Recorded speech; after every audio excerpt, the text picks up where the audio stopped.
Hi everybody, welcome back to our Timex Sinclair 1000 series. This is part 3. Today we're going to do some more work on our little Timex Sinclair 1000. We're going to remove the power regulator in this oversized heat dissipator, and we're going to replace it with this TSR 1-2450. And then we're going to remove the keyboard, which has a bad connector here, which, as I did say, these can be trimmed back and reused, but I'm just going to replace it with our new keyboard. Now, the only issue we may have, and it's not an issue, it's an aesthetics issue, is that this is an American keyboard and this is a UK keyboard. So it says rub out instead of delete, and it says new line instead of enter. Other than that, it's the exact same thing, so we're not going to care. Okay, the first thing we're going to do is going to remove the heat sink off of the power regulator. It's held on with a screw and a nut. Let's see if I need to have, nope, I was going to say do I need to have the pliers, but I don't. So remove the nut and the washer off the bottom. Remove the screw off the top. And the heat sink falls out, leaving the regulator behind. Now we need to remove that using the soldering iron and the solder sucker. This right here, this is an RF shield. It connects the RF shield from the keyboard and everything to it. So if you're wondering what that is. So let's get my little thing here. I'm going to make sure I try to keep it centered. I have a camera up here, which I just pointed at. And I'm going to try to keep it centered so you can see what I'm doing here. Now we look on here, just so that we know, there's a dot telling me, I guess you would call it pin 1.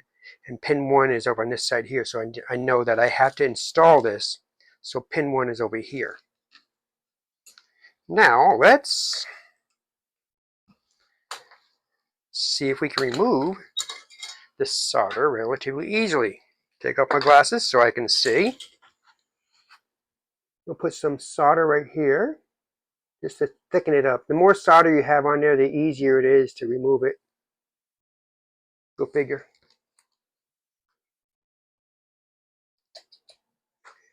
Then I'm going to heat it up.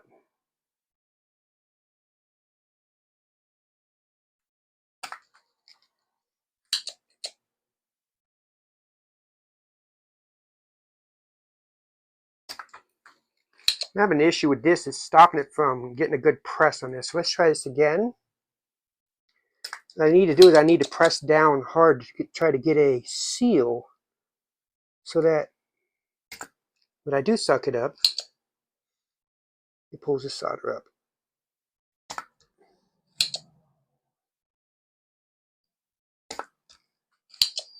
Not doing too well there.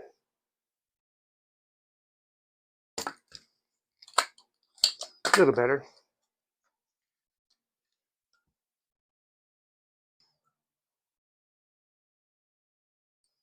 Probably better just to get the thing out of here first. It's hot on my fingers. What I can do, and I will do, is I can cut the legs off of it. And pull the legs out individually one at a time instead of trying to pull it all at one go, because I'm not saving this.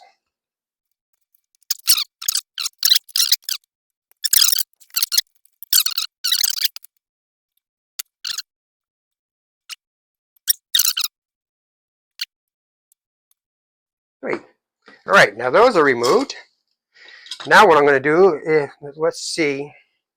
Let me look through the hole here. Yeah, I gotta clean the holes out. So what I'm going to do is turn it this way, heat the hole up, and put this on the other side, and suck all of the solder out of the hole. All right, now all three are empty. So now we can put my glasses back on so I can see. Get rid of this stuff here.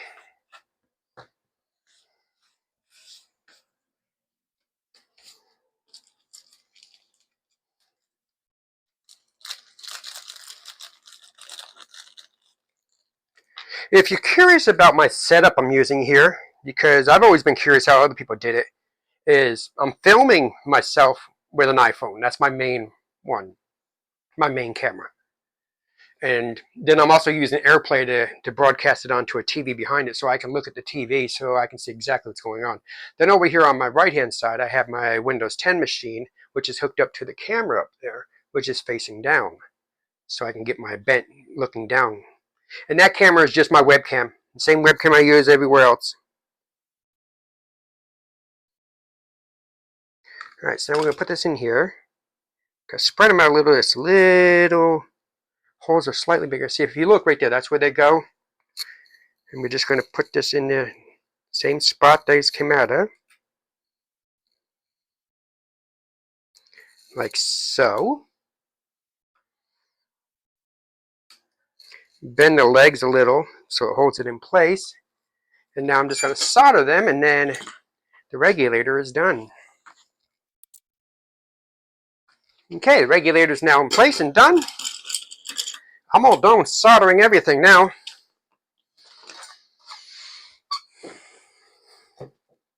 That I can set up to the side for a second. What I'm going to do next is, let me clean my mess up here. What I'm going to do next is, again, get that mess cleaned up first. I'm going to heat this up with my heat gun. Not very hot, just a little. An oversized heat gun. I'm going to heat it up so I can pull this off.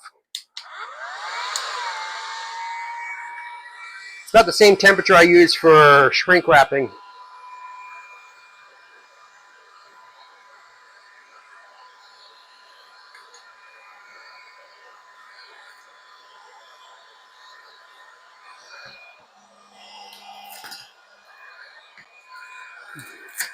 Well, the glue wasn't on very well, was it? It's all dried out. Well, we can still clean it. I'm going to save this because it's not bad. Just the ends are worn out. Let's see. What do I want to do there? Do I want to just not worry about it, or do I want to use some Goo Gone? Do I want to try some Goo Gone on this? Let's try it. Yeah, see how it's flaky? I don't think I want to put my keyboard on that right there. I want this thing to be clean. So let's try some Goo Gone.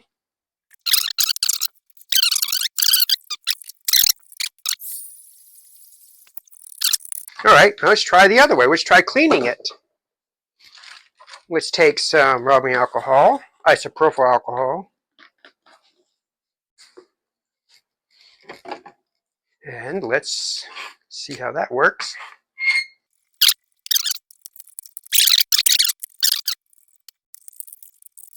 It does seem like it's pulling it out.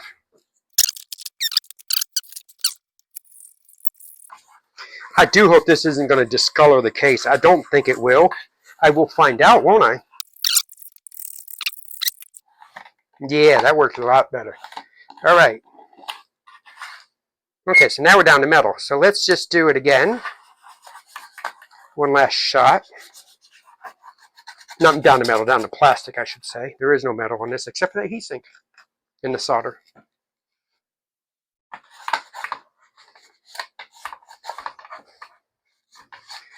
There we go. Now it's clean, and let's just use this here. Set that on there. Now what we're going to do is we're going to put this on here. We're going to remove the tape, and we're going to make it stick. That slides through there. It's kind of hard it's kind of hard to put it in the wrong place, so let's do it.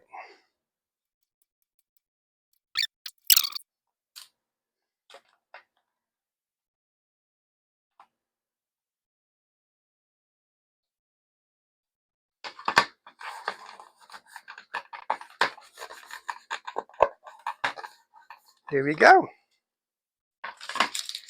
We now have that keyboard in place.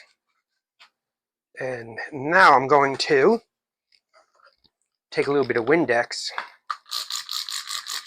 and just wipe the whole case down while I got it loose. Get off any residues or anything on here.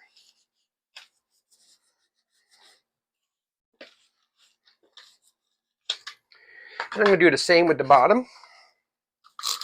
I got to get some rubber feet for this. I don't have the original rubber feet anymore. I don't know if that serial number means that this was the 52,323rd copy of this system that was made, or if that's just a number they gave it. I have no idea. If anybody knows about the serial numbers on the Timex Sinclair 1000s, let me know in the comments. So there we go. Now we have that, and we have that. And now we're going to look at putting it back together. Let's clean up some of my mess.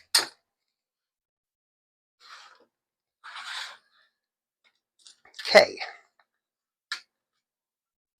Now the way this goes in is like this. See, it sets down there and then presses against everything. So what we do is we have to insert these in that so they can lay down. These are not very easy to put in, and then this gets in the way too, obviously. So let's work out the best way to do this where you can actually still see it. I'm going to go this way.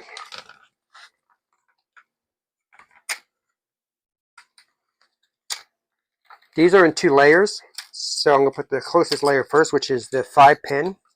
The way these work, if you're curious, it has 8 rows and 5 columns on the keyboard. These 5 on this side of here, that's rows 1, 2, 3, 4, 5, 6, 7, 8, and then the columns. So what this thing will do is it will send, I believe it sends out through the row, which is one of the 8s, a signal, and then looks at the columns. So let's say it sent it out through row 0 and it looked at column 0. If I press the 1, column 0 would be on, and it would tell me, it would know that I pressed key 1. If I press the 2, it would look at column 2 or column 1. It's ingenious.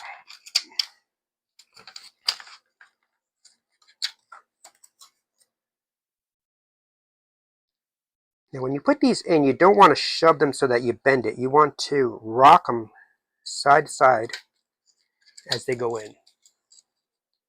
It gets worse if you have to trim some back and put a trimmed one in. I know you're not able to see what I'm doing, but believe me, all I'm doing is just holding it and gently rocking it side to side till it goes in, like so.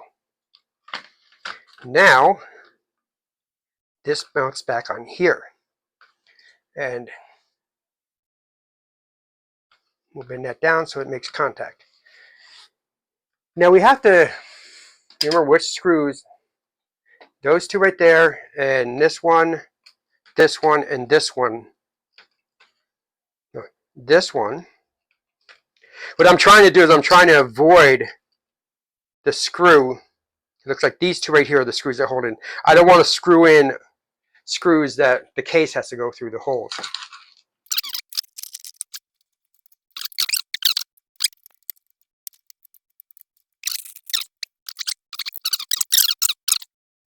Now notice we have this here, which is now totally useless. We don't have a channel selector anymore because we're composite. And I'm going to make a label to go on the bottom of this that says what I did to it so far. Because I plan on doing more things to this, as I said before. Right now I just want to get it back to fully assembled. And then the next thing I'm going to do is I want to expand the RAM, add custom ROMs, things like that. As well as maybe do the TI-99 keyboard for it. You know, I should have removed that. You know what I can do though?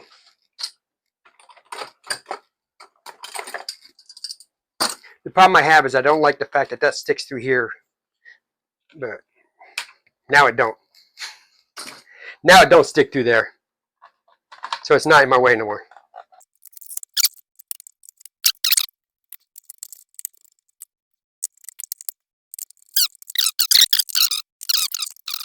Okay, so now I'm going to pause.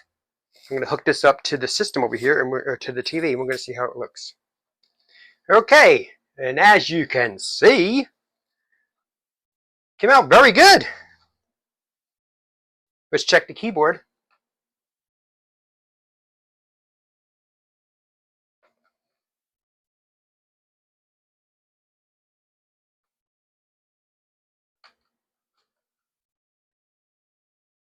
Oop.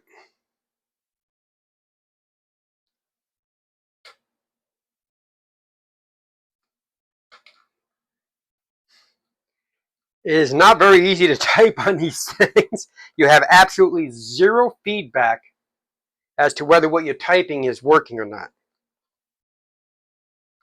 So you always have to continuously look. But there, simple hello world, let's run it. Hello world. And she works. So we've rescued my, well, it wasn't damaged until I got creative and damaged it. Well, it needed the keyboard. And I don't know if the ULA or the RF was any good. All I do know is I could barely see it anywhere, so that obviously made it not good. But now it works on composite video. So there we go. Part 3 is over. We now have a working Timex Sinclair 1000. Part 4, we'll expand on it. Please like, subscribe, and you like this camera shot? Have a great day.